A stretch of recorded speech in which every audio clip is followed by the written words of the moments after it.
Hello everyone, so after a long time मी चालली आहे वॉकला. वाजले आहेत सकाळचे 7:45. नाहीसा उठण्याच्या आधी मी विचार केला की सर्वात आधी वॉक करून येते. खूप लोक विचारतात की फक्त डाएट करायचं असतं का? तर नाही, डाएट बरोबर तुम्हाला एक्सरसाइज आणि वॉक ह्या दोन्ही गोष्ट करायचे आहे, तरच तुम्ही तुमचा जो वेट आहे तो प्रॉपर मेंटेन करू शकतात. आणि इथे मी माझे स्टेप्स काउंट करत होते की मी एक्झॅक्टली किती वेळ चालली आहे.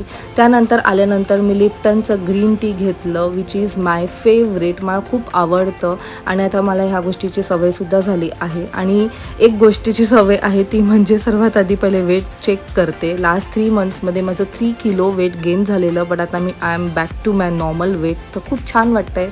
नायसाचं आज क्रिसमस डे सेलिब्रेशन आहे स्कूलमध्ये, सो मी इथे तिला केक देते. त्यांनी सांगितले काहीतरी क्रिसमस रिलेटेड फूड पाठवा त्यांच्याबरोबर. अँड नाव Naisa is ready to go to the school. आणि उद्यापासून नायसाचे विंटर वेकेशन स्टार्ट होतील. सो चला मग भेटूया आपण दुसऱ्या मिनी व्लॉगमध्ये. बाय.